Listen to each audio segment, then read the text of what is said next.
Welcome to Design Santa Barbara. I'm Michael Courage and today we are in Edinburgh, Scotland, at top of the castle, Edinburgh.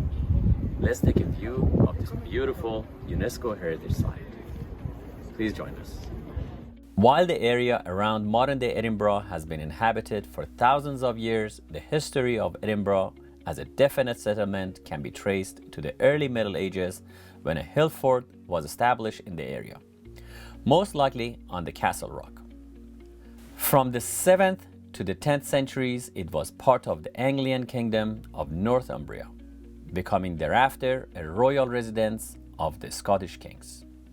The town that developed next to this stronghold was established by the royal charter in the early 12th century, and by the middle of the 14th century was being described as the capital of Scotland.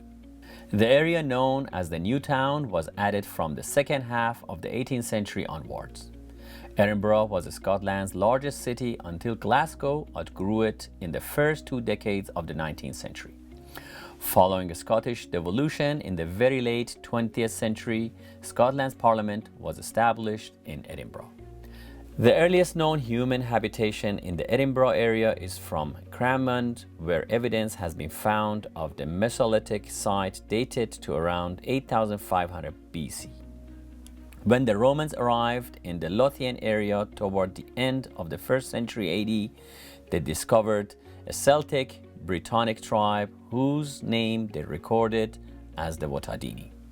The Romans established a fort at Cramond within what later grew to be Edinburgh, which they connected to York with the Roman road known as Deer Street. While history records little about early Edinburgh, the English chronicler Simeon of Durham, writing in 1130 and copying from earlier texts, mentioned the church at Edinburgh existed as early as AD 854. The development of a fortress on the Castle Rock is shrouded in uncertainty. It has been suggested that a stronghold was established by the Northumbrians in the 7th century, but the archaeological and historical evidence is sparse. During the 10th century, Edinburgh came under the influence of the Kingdom of Scotland. In the 12th century, King David I established the town of Edinburgh as one of Scotland's earliest royal burghs, protected by his royal fortress on the slope below the Castle Rock. Merchants were allocated strips of land known as tofts, ranged along both sides of a long market street, on condition that they built a house on their land within a year and a day. Edinburgh was largely in English hands from 1291 to 1314 and from 1333 to 1341, during the Wars of Scottish Independence. The English nobleman Lord Bassett was made governor of Edinburgh Castle in 1291. When the English invaded Scotland in 1298, King Edward I chose not to enter the English-controlled town of Edinburgh, but passed by with his army. In 1334, Edward Balliol, the English-backed claimant to the Scottish throne, granted Edward III of England large portions of southern Scotland, including Edinburgh as part of the Treaty of Newcastle.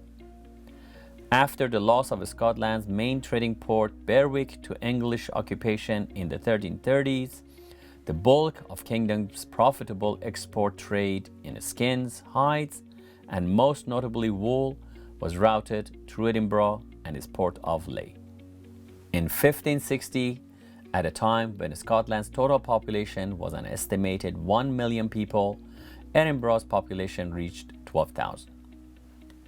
The town played a central role in events leading to the establishment of Protestantism in the mid-16th century Scotland Reformation. During her brief reign, the Catholic Mary Queen of Scots, who returned to Scotland from France in 1561, suffered from the deep discord that had been sown prior to her arrival.